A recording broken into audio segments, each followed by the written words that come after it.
하나님의 복음이라 그렇게 말씀을 합니다.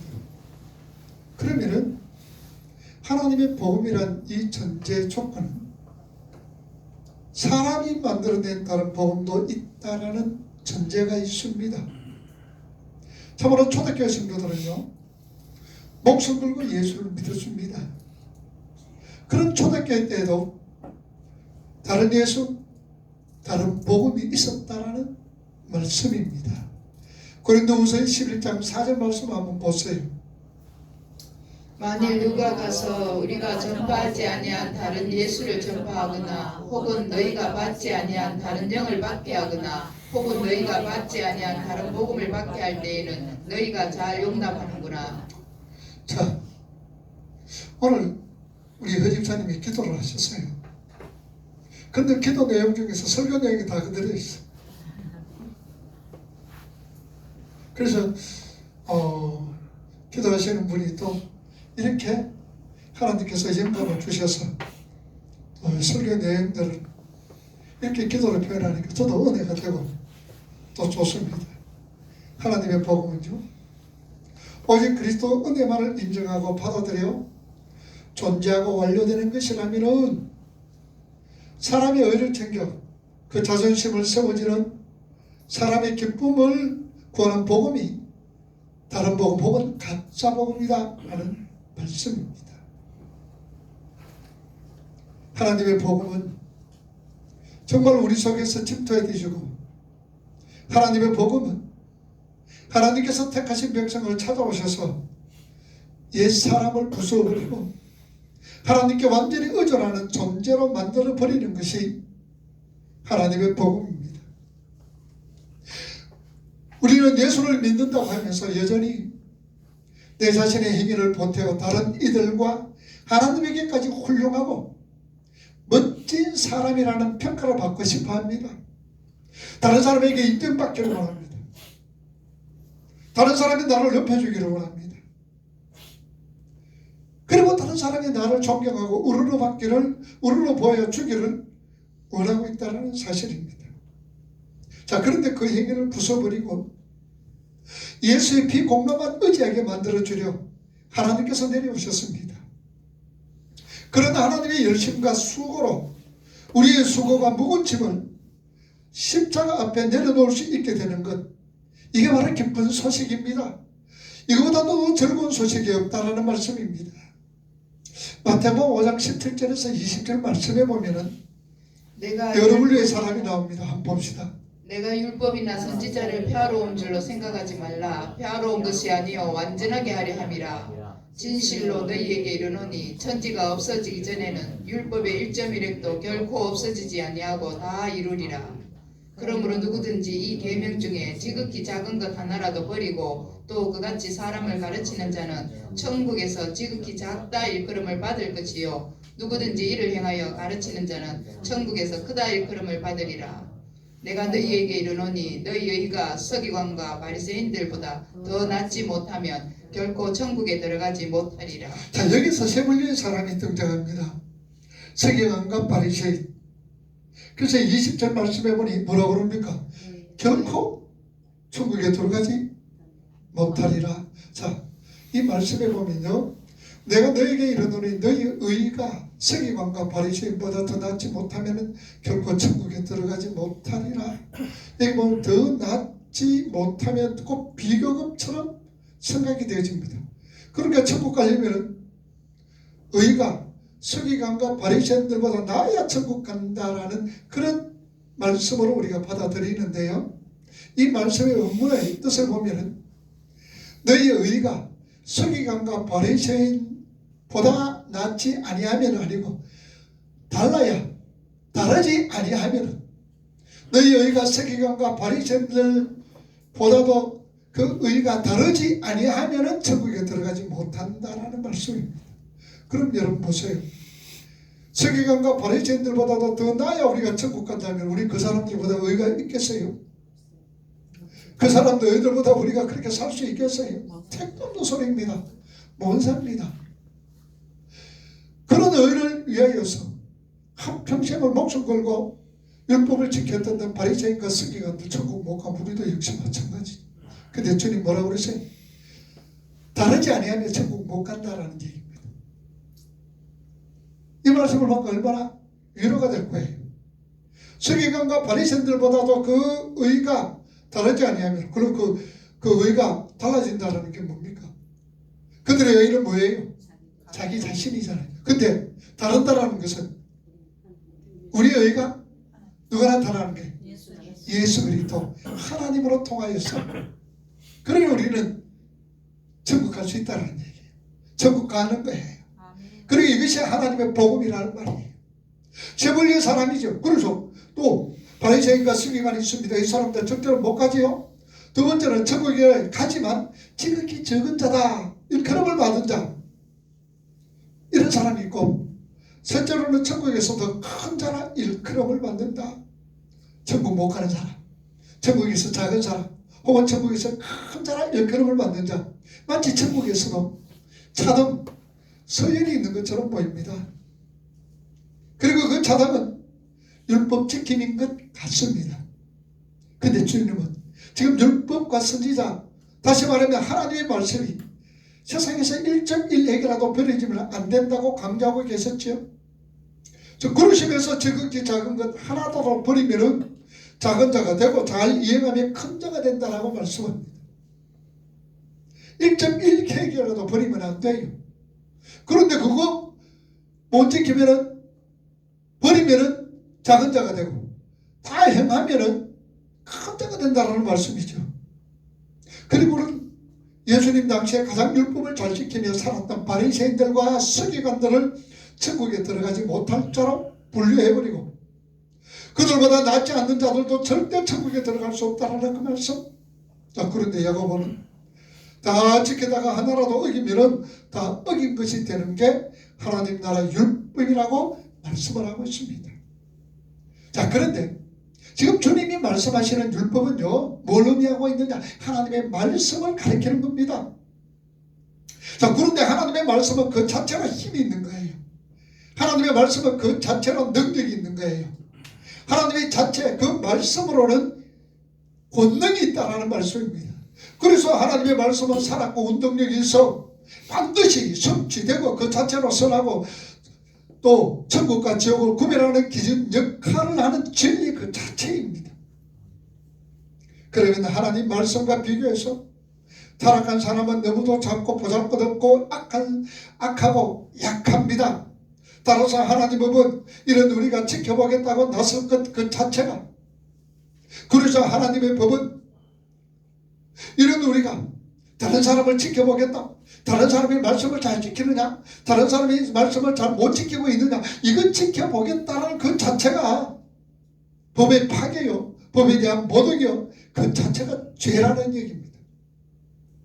우리 사람들은 남을 판단할 수 있는 그런 능력을 주셨어요. 하나님이 다른 사람에게 판단할 수 있는 그런 어떤 지혜, 그런 어떤 권위, 그런 어떤 주권을 우리에게 주셨다고 생각하세요? 결코 아닙니다. 우리는 남을 판단할 자격조차 없는 거예요. 만약에 내가 남을 판단한다면요, 그 사람은 뭐예요? 그 자체가 죄인인 거예요. 그래서 마태복음 7장에 더 비판받지 아니하려거든 뭐 하지 마라? 비판하지 마라 그런 거예요. 우리가 다른 사람의 잘못을 지적하고 이렇게 한다면 제가 늘 말씀합니다. 손가락 하나는 누구를 가리켜요? 상대방을 가리키지만 너 세 개는 나를 가리켜요. 너는 그 사람보다 몇 배다? 세 배나 지금 잘못하고 있다는 얘기예요. 하나님이 결단코요, 우리 성도들 남을 비판하라, 또 남을 흠잡고 남을 어떻게 판단하지 말라고 분명히 말씀하고 있습니다.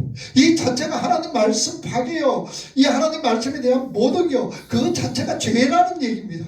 그래서 그 법을 지킨다고 했던 바리새인들이 주님 앞에 뭐라고 들었습니까? 이 독사 새끼들라는 욕을 얻어먹었던 겁니다. 하나님의 법은요, 하나님이 되고 싶어하는 사람들의 연약함을 폭로하고 그들의 죄를 깨닫게 하기 위하여 주어진 것이지, 그거 지키라고 주어진 것 아니에요. 하나님의 말씀이 우리에게 주어졌을 때에 하나님께서 이 말씀대로 살아라, 이 말은 우리가 그렇게 살지 못하는 것을 알고 있습니다. 그러니 그 말씀으로 통하여서 우리는 우리 자신들을 바라보면서 나는 죄인입니다. 나는 흙입니다. 나는 먼지입니다. 절대로 이 하나님의 말씀을 내가 지킬 수 있는 능력의 사람이 못 됩니다. 라는 고백이 나오게 되는 거예요.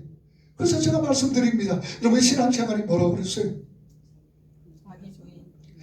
신앙생활은 내 자신이 자꾸 폭로되는 거라고 말씀드렸잖아요. 내 자신의 연약함, 내 자신의 부족함, 내 자신의 아주 못생긴 내 모습들이 자꾸 폭로되지는 것, 이게 바로 신앙생활입니다. 이거 폭로되도록 하기 위해서 하나님이 우리에게 말씀 주셨다라는 얘기예요. 네 자신을 바로 알아라고 하나님께서 이 말씀을 주셨다라는 것을 우리는 기억하셔야 되는 거예요. 그래서 로마서 3장 19절과 20절 보세요.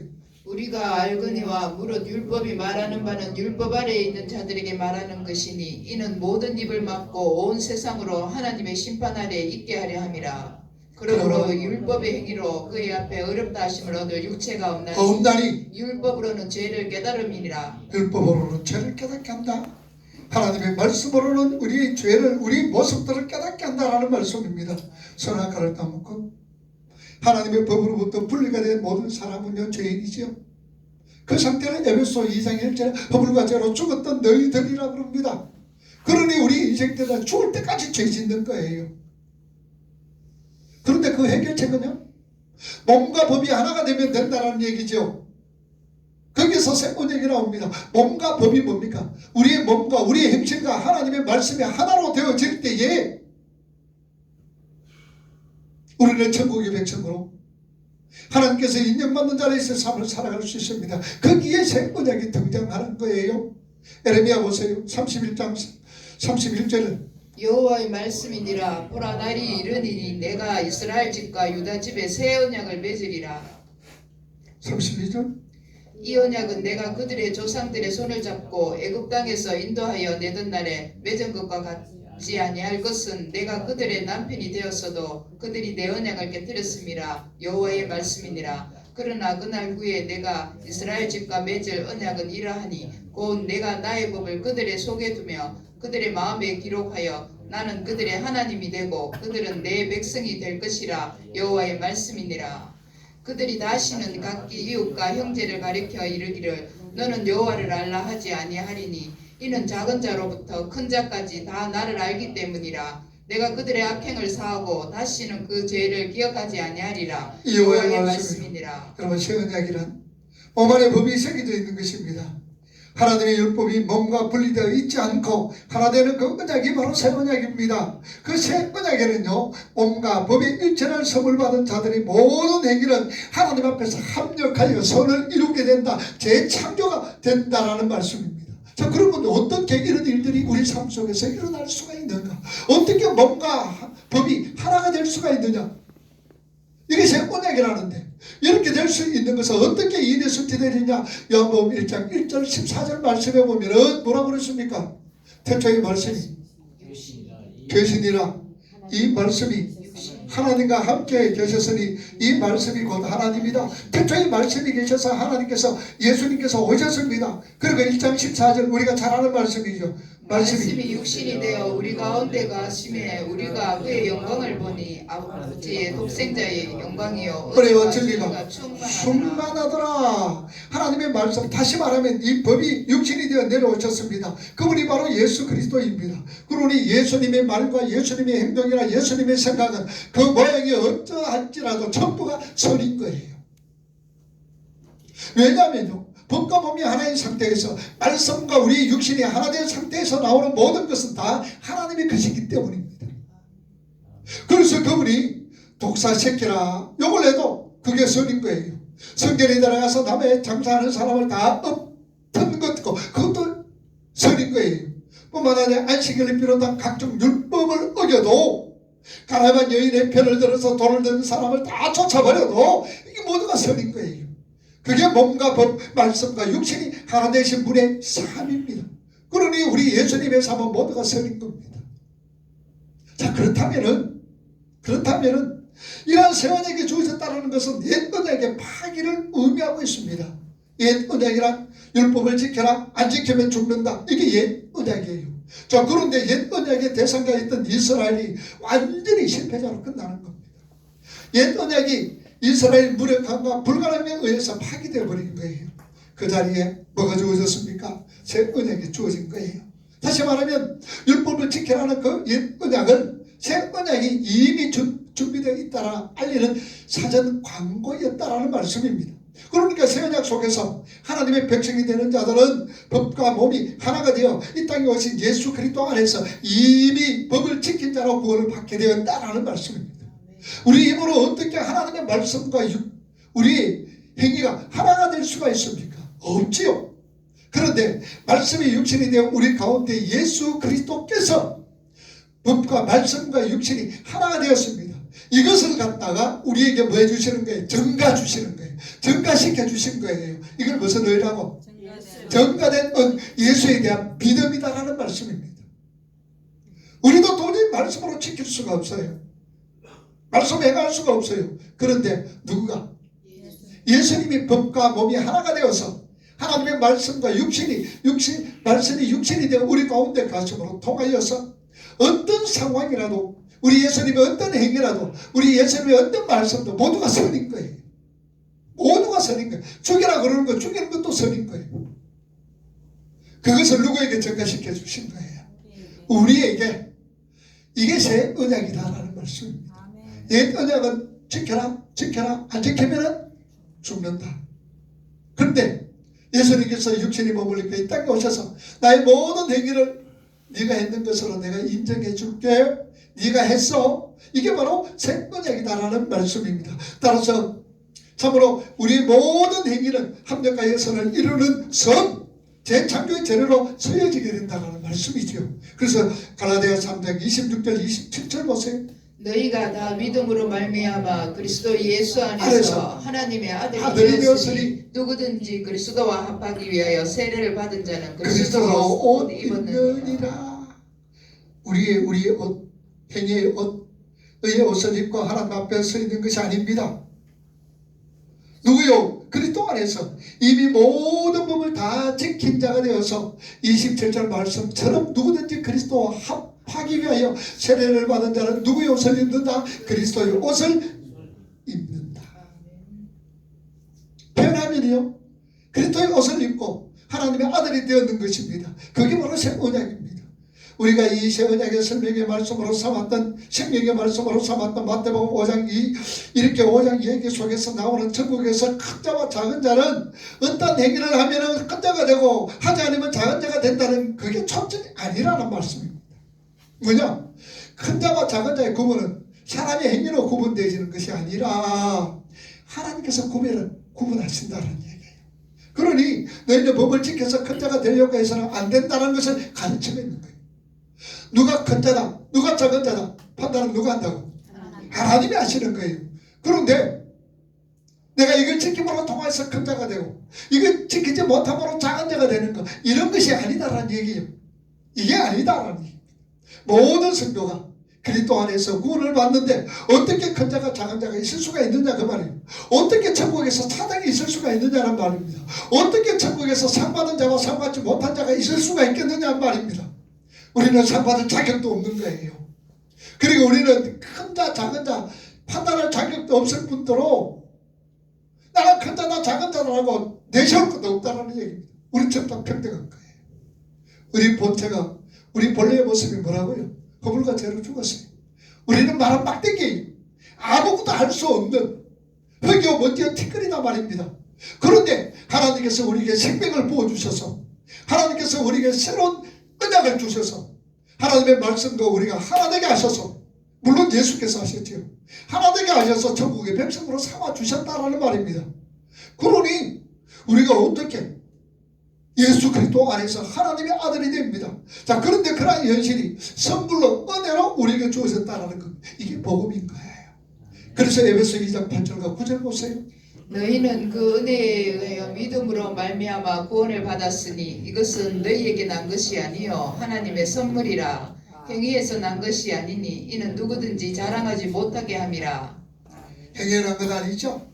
자랑하지 못하게 한다. 우리 성도들의 신앙생활을 통하여서 하나님의 은혜를 깨닫고 그 은혜를 경험하며 그 은혜를 체험하며 자신의 실체를 얼마나 깨닫습니다. 나는 어기어 문디어 티끌입니다. 죽었던 누리입니다. 그러나 하나님의 은혜로 인하여 다시 한번 재창조가 되어지고 하나님의 은혜로 인하여 다시 살려주신 것 감사합니다. 천국의 백성 삼아주신 것 감사합니다. 하나님의 은혜 앞에 온전히 항복해 가는 자가 되어져야 합니다. 나는 아무것도 아닙니다. 내 열심은 하나님 앞에서 배설물과 같습니다. 그러므로 나는 쓰레기입니다. 처음 자리 죽은 어의 자리로 밀려 내려가 하나님의 은혜 정말 은혜만 꼭 붙들고 되어지는 게 오늘 저와 여러분들이 삶이다라는 얘기예요. 세상에 무엇을 붙드는 것이 아니라 누구의 은혜 붙들라. 하나님이 우리에게 주시는 그 은혜 붙들고 살아가는 것이 우리 믿음의 성도들의 삶이라는 얘기예요. 우리 잘난 건 아무것도 없어요. 그런데 뭐 사람들에게 인정받으려고 그러고 뭐 사람들에게 존경받으려고 그러고 뭐 사람들에게 옳다 이렇게 취향받으려고 그러는 것, 그거 자체가 죄라는 사실입니다. 우리는 이거 하나만으로도 정말로 하나님의 은혜, 나는 하나님 아무것도 아닙니다. 어제 학생들에게 여러분 기도의 목적이 뭐라고 그랬어요? 내가 죽는 거라 그랬죠. 내가 부인되는 겁니다. 그리고 어떤 권사님 앞에 그럼 목사님 기도를 하는데 1시간도 하나님 내 죽여주이소, 하나님 내 죽여주이소, 하나님 내 죽여주이소 이렇게 기도해도 됩니까? 그렇게 기도해도 돼? 여러분 그렇게 기도하셔도 돼요. 1시간 또 2시간 하루 종일 여러분 앉아서 하나님 내 죽여주세요, 내 옛모습 죽여주세요, 내 옛습관 죽여주세요. 여러분 이 기도도 괜찮아요. 하루 종일 하시는데 일주일 내도록 하셔도 괜찮아요. 왜냐? 기도는 내가 죽는 거기 때문입니다. 내가 죽어야 누가 일해요? 하나님이 일하시기 때문입니다. 그러니 뭐 미사 억으로 서가면서 그렇게 할 이유가 없어요. 누구 들으라고? 여러분 기도는 누구에게 올리는 거예요? 하나님께 올리는 거예요. 그렇게 기도 잘하고 못하 저 사람이 기도 잘하는 거라. 아이고 나는 왜 이렇게 입이 두뇌가 기도 못하는구나. 누가 기도 잘해요? 기도 잘하는 사람 누구예요? 누가 기도 잘하는 사람? 내 심령을 하나님 앞에 그냥 진실되게 올리는 자, 그게 기도 잘하는 자예요. 기도 잘하고 못하고 하나님이 그 기도 들어주시나 안 들어주시느냐? 들어주시면 잘하는 거예요. 안 들어주시면 못하는 거예요. 그러면은 우리가 하나님 앞에 응답되는 기도가 어떤 기도예요? 나는 빛바를 알지 못합니다. 그러나 성경이 말할 수 없는 탄식으로 나를 위해 친히 간구해 주시느니라. 성경님, 그러면 성령께서 뭐라고 그럽니까? 네 죽어라. 너 죽어야 돼. 집에서도 너 죽어야 돼. 교회에서도 너 죽어야 돼. 직장에서도 너 죽어야 돼. 성령께서 말씀하시는 거예요. 그러면 나는 어떻게? 하나님 내 죽여주이소. 이 기도가 얼마나 단순한 것 같아도 여러분 아무나 이런 기도 할 수 있어요? 못합니다. 하나님 내 죽여주이소 못합니다. 우리 교인들만 할 수 있어요. 이게 기도의 목적이라는 사실을 우리가 아셔야 되는 거예요. 이렇게 하나님은요, 하나님 안에 꼭 붙들고 살아가는 자, 그게 오늘 저와 여러분들의 삶이에요. 자, 그런데 하나님 나라에서는 그렇게 온전히 비워진 자가 정말 큰 자가 되어지는 거예요. 온전히 비워지는 자. 이걸 갖다 율법주의자들은 이해를 못해요. 믿지 않는 자들은 이해를 못해요. 하나님의 말씀을 이해하지 못하는 자는 내가 완전히 비워지는 것이 큰 자가 된다는 거 이해 못해요. 그러니까 자꾸 채우려고 그러잖아요. 자꾸 채우려고 노력하고 힘쓰고 애쓰잖아요. 큰 자가 되려고. 그러나 비우는 자가 큰 자가 되는 거예요. 뭘 비워야 돼요? 세상의 욕심, 세상에 대한 허망된 것, 이런 모든 거 우리가 비워야 돼요. 자, 그래서 예수님께서 서기관과 바리새인들에게 천국에서 큰 자, 작은 자 운운하면서 그들의 큰 자 되기의 삶을 부숴버리는 거예요. 얼마나 바리새인들과 서기관들은 천국에서 큰 자가 되기 위해서 그 율법 지키려고 얼마나 노력하고 힘을 쓰고 애를 썼는지 모릅니다. 하나님 앞에서요, 내 자신의 무력함과 불가능함을 깨닫지 못하는 사람은 절대로 하나님 말씀에 순종할 수가 없어요. 내 잘난 사람은요, 하나님 말씀이 탁탁탁탁 튕겨나가요. 나는 멋진 사람으로 생각하는 사람은요, 하나님 말씀이 탁 들어가면 이를 갑니다. 부닥부닥 이를 갈고요. 자신의 힘으로 열심히 율법을 지키는 사람들이 하나님 앞에서 이를 갈 사람들이라는 얘기예요. 뭔가를 내가 행동으로 통해서 하나님께 뭘 보여주겠다, 내가 큰 자가 되겠다, 이런 사람은요 바로 율법주의에 하나님 앞에서 이를 갖는다는 그 말입니다. 하나님의 복음은요 깨달은 자의 삶을 그대로 보여주는 것이 요셉의 삶이에요. 여러분 창세기 37장 2절부터 보면요 이 야곱의 족보를 설명합니다. 이 족보란 이 말은 헬라 말로 히브리 말로 토레라는 말입니다. 역사, 족보, 역사랍니다. 자, 그런데 야곱의 역사를 얘기한다 하면서 모세가 갑자기 요셉의 이야기를 꺼내듭니다. 37장 우리 한번 성경 찾아 읽어봅시다. 창세기 37장 2절.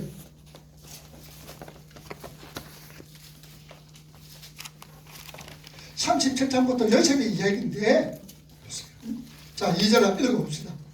야곱의 족보는 이러하니라. 요셉이 17세의 소년으로서 그의 형제들과 함께 양을 칠 때에 자 야곱의 족보는 뭐하니라? 이러하니라. 야곱의 역사는 이러하니라. 토레 야곱의 역사는 이러하니라. 그러면서 모세가 갑자기 누구 얘기를 꺼내요? 요셉의 이야기를 꺼내고 있습니다. 야곱의 인생을 요약하면 이러합니다 하고는 요셉이 얘기를 하는 거예요. 그 말은 요셉의 삶이 하나님의 이렇게 복을 받은 야곱의 삶이었음을 보여주고 있는 거예요. 야곱의 역사는 이러합니다. 그러면서 요셉의 삶을 얘기하는 것은 야곱이 하나님께 받았던 그 은혜, 그 사랑, 그 복을 요셉이 그 삶을 통해서 야곱의 삶을 보여주고 있습니다. 자, 그런데 요셉의 삶은요 처음부터 어떻습니까? 복받은 요셉의 삶은 처음부터 꼬이기를 시작합니다. 또 무지한 자가 가장 낮은 곳으로 내려갑니다. 그리고 고난과 고통을 통하여서 자기를 죽인 자를 살려내는 역할을 하지요. 고난과 역경의 자리, 고통의 자리에서, 심지어 죽음의 자리에서 자기를 미워하고 자기를 죽인 자를 살려내는 그 역할이 누구예요? 누굴 얘기하고 있어요? 예수를 얘기하고 있는 거예요. 예수를. 우리 야곱의 삶을 통하여서 예수 그리스도, 요셉의 삶을 통하여서 예수 그리스도를 우리가 발견할 수 있어야 된다는 얘기예요. 그러니까 성경은 처음부터 끝까지 누구 얘기하고 있다고? 예수 그리스도 구속사를 얘기하고 있는 거예요. 여러분 야곱의 장자가 누구예요? 야곱의 장자 누굴까? 르벤. 그런데 성경에 계보는 누가 장자의 계보로 갔을까? 자, 역대상 5장 2절 봐요.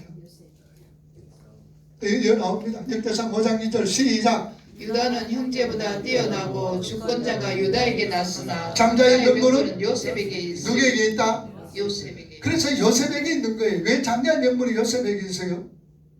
그 당시 장자는요 다른 형제들보다도 기업을 두 기업으로 받아요. 두 기업으로. 그러면은 여러분들 이스라엘 12지파 중에서 요셉의 지파가 있어요 없어요? 없어요. 없어. 요셉의 지파 중에 누가 들어갔어? 므나세와 에브라임이 갔어요. 그죠? 그러면은 에브라임과 므나세는 요셉의 아들입니다. 그런데 야곱이 므나세와 에브라임을 야곱의 아들로 삼은 거예요. 요셉의 아들이지만 므나세와 에브라임을 아들로 삼고 몫을 준 거예요. 그래서 요셉의 지파는 이름이 거론되지 않고 에브라임과 므나세 지파가 기업자로서 나가지는 거예요. 그래서 장자의 명분은 누구다? 요셉이다라는 얘기죠. 하나님의 복을 받아서 차자에서 장자가 된 야곱의 삶을 가시적으로 역사 속에서 보여주는 인물이 바로 요셉이기 때문에 장자꾼이 요셉에게로 돌아가는 겁니다. 자, 그런데 장자가 다른 차자들과 이어 죽도록 고생만 합니다. 요셉은 그렇게 예수의 역할을 하고 역사 밖으로 사라지는 거예요. 요셉의 역할은요 우리의 삶을 대신 살아내시고 우리에게 그 삶을 증가시켜 주심으로 죽었던 우리들을 살려내시는 예수 그리스도의 역할인 것을 방금도 말씀드렸습니다. 우리의 행위가 하나님 앞에 무슨 가치가 있다고 생각합니까? 우리는 우리 됨됨이 의지하면서 하나님 앞에 에서처럼 속을 싶어하면서 탕자 형처럼 떳떳하게 지고 싶어하는 것이 종교 행위인 거예요. 내가 하나님 앞에서 좀 떳떳하게 뭔가를 살아야 되겠고 뭔가 보여줘야 되겠다라는 그 삶 자체가 종교 행위라는 말입니다. 종교 행위는 누가 나타나요? 내가 내가 나타나는 거예요. 이런 신앙을 무슨 신앙이라고 그랬어요? 미지근한 신앙이라고 그랬어요. 내가 나타나는 신앙은 미지근한 신앙이라 종교 행위야. 그런데 우리는 신앙생활을 해야 돼. 신앙생활은 누가 나타난다고? 나의 부족이 나타나잖아요. 나의 연약이 나타나잖아요. 하나님이 나타나잖아요. 그러니 종교 행위는 자는 결코 주여 주여 했지만 뭐 못 간다? 천국에 가지 못해요. 종교 행위하는 자들은 주의 이름으로 선지자 노릇하고 주의 이름으로 귀신도 쫓아내고 주의 이름으로 이것도 저것도 하고 능력도 행했지만 주님 뭐라고 그러셨어요? 이 불법 행하는 자들, 내가 도무지 너희들을 알지 못한다. 성 나가라. 종교 행위를 행위하는 자들이 결과라는 사실. 혹시나 행여나 우리들의 삶 속에서 신앙생활을 한다고 하면서 내 자신을 나타내는 것, 내 자신을 드러내기를 원하고 내 자신을 알아주기를 원하는 것, 그거 여러분 무서운 거예요. 딱 그렇게 생각되거든 무릎 꿇고 천국에 여지없어서 손 들고 왔습니다. 하나님 내 중에 주시라고 당장 기도하셔야 돼요. 여러분 신앙생활 하다 섭섭한 것이 뭐 생기거든요. 신앙생활 하다 뭔가 이렇게 우측 올라오거든 그 자리에서 무릎을 딱 꿇고 하나님 아버지 내 중에 주시오 기도하셔야 돼요. 이해가 되죠? 그 다른 사람들이 설교하면 이해를 못해.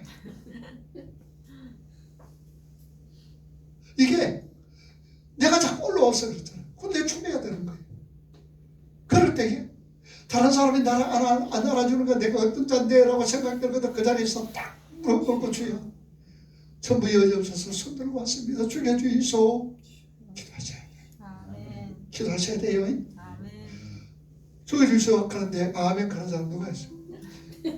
하도 내가 설교를 하면서 저 자리에서 저쪽에 주석 했더니 우리 목사님 설교는 맨날 죽어라 죽어라 하는 소리밖에 안 한다. 여러분 내가 죽을 때 평화가 있어. 내가 죽을 때 안식이 있어. 내가 죽을 때 기쁨이 있어. 내가 죽을 때 찬송이 나온단 말이에요. 찬송이 나와. 바로 그런 거예요. 참으로 우리의 행위 율법 지킴은요 바울이 이야기처럼 배설물이 불과한 거예요. 말라기 선지자는 사울보다도요 더 kind결한 표현을 합니다. 사도 바울보다도 더 kind결한 표현을 해요. 어떻게 했나? 말라기 2장 3절 보세요. 보라 내가 너희의 자손을 꾸짖을 것이요 똥 곧 너희 절기의 희생의 똥을 너희 얼굴에 바를 것이라 너희가 그것과 함께 제하여 버림을 당하리라. 자 여러분 보세요. 이 말라기 선지자는요 이스라엘의 율법 지킴을 뭐라 그랬어요? 똥이라 그랬어요. 율법 지키는 거 똥이라고. 여러분 율법 지키는 걸 왜 똥이라고 그래요? 왜 배설물이라고 그래요? 내가 의가 나타나고 내 행동으로 뭔가 천국 가겠다라고 이러는 거 그거 하나님께서 뭐라고요? 똥이다 그 말. 그러니까 결국은요 미지근한 신앙은 뭐다? 똥이다 그 말이에요. 그래서 내 입에 토하여 내 책에 입에도 어떻게 있겠어요? 그냥 버리잖아. 바로 그 말이에요. 자 그런데 똥이라고 말하면서 그 똥을 내가 넣는 자 희생의 똥을 너희 뭐 할 것이라 그랬어요? 얼굴에 똥을 바른다. 얼굴에 그냥 똥칠해 버린다. 똥과 함께 제가 버리겠다라고 말합니다. 이게 바로 이스라엘의 율법 지킴이에요. 그걸 깨닫고 참으로 하나님의 은혜를 의지하는 자에게 진짜 예수님의 삶이 나오게 되면 우리가 깨달아요. 하나님의 은혜를 깨닫게 되고 예수 그리스도의 은혜를 깨닫게 되고 하나님의 사랑을 깨닫게 되면 자연적으로 뭐가 나오게 돼 있어? 예수의 삶이 나오게 된 거예요. 그래서 하나님이 일이 뭐라고 그랬어요? 예수 믿는 게 하나님의 일이라고 그러잖아요. 내 삶 속에서 예수의 삶이 나오는 것 그게 하나님의 일이라. 그게 일이란 말이에요. 참으로 내 자신이 하나님의 택한 백성 성도가 맞다면 이미 몸과 법이 하나가 된 새언약의 새로운 피조물이다네요. 그런즉 그리스도 예수 안에 있는 자는 뭐다? 새로운 피조물이라. 이전 것은 지나갔으니 보라 뭐가 되었더라? 새것이 되었도다. 고린도후서 5장 17절 말씀. 그리스도 안에 있는 자는 몸과 법이 하나가 되어서 새로운 피조물이라. 이전 것은 지나갔으니 옛 언약은 지나갔으니 보라 새것이 되었도다. 새것이 되었도다. 새로운 피조물이라는 얘기예요. 자 그러니까 복음 안에서 우리가 이런 자유를 누리는 거예요. 진리가 너희를 말이라 자유케 하리라. 진리가 너희를 자유케 하리라. 우리는 복음 안에서 참된 자유를 누리는 거예요. 그러한 성도의 삶 속에서 하나님의 영광이 나타나며 그 영광을 스스로 챙겨가게 되어집니다. 그래서 우리는 늘 예수 그리스도를 통하여서 하나님의 아버지의 가치 있는 자녀들이 된다는 얘기죠. 교회의 주인공은 성도가 아니라 예수님입니다. 교회의 머리가 누구예요? 주님이잖아요. 그렇게 교회의 주인공은 주님, 성도가 아니라 내가 아니다는 말입니다. 예수님입니다. 그래서 그 사랑 안에서 그 은혜 안에서 우리가 자유로워지는 거예요. 이게 뭐냐? 하나님의 복음이라는 얘기예요. 그래서 우리는 자유로운 자예요. 죄의 자유로운 자예요. 지옥에서의 자유로운 자예요. 벗어나는 거예요. 누구 안에서? 그리스도 안에서. 어떤 자가 하나님의 사랑과 예수 그리스도의 은혜를 깨닫는 자는 자유로운 자인 거예요. 누가 뭐라 그래도 자유로운 자예요. 못 가져도 안 가져도 누구 남 알아주든지 안 알아주든지 상관없어요. 여러분들 다른 사람의 판단을요 기다려 듣고 그거 생각해 보세요. 자유로워질까요? 택도 없습니다. 다른 사람의 소리를, 다른 사람의 귀를 기울이고 뭔가 그걸 자꾸 듣고 자신을 갖다 만들려면 얼마나 피곤한지 모릅니다. 남이 뭐라 그래도 그러려니 그러고 넘어가. 남이 어떻게 나를 판단해도 그게 신경 안 쓰는 거예요. 우리의 판단은 누가 하는 거예요? 하나님의 판단하심에 우리를 귀를 기울이시고 하나님이 무슨 말씀하시는가 거기에 우리가 신경을 쏟아야 되는 거예요. 다른 사람 말 듣지 마세요. 물론 참고는 하셔야 되죠. 우리는 진리 안에서 예수 안에서 하나님께서 우리에게 듬뿍 자유를 주셨습니다. 이 자유를 잘 누릴 수 있는 게 그게 하나님의 복음입니다. 이 자유를 누릴 수 있기를 주님의 이름으로 축복합니다. 기도합시다.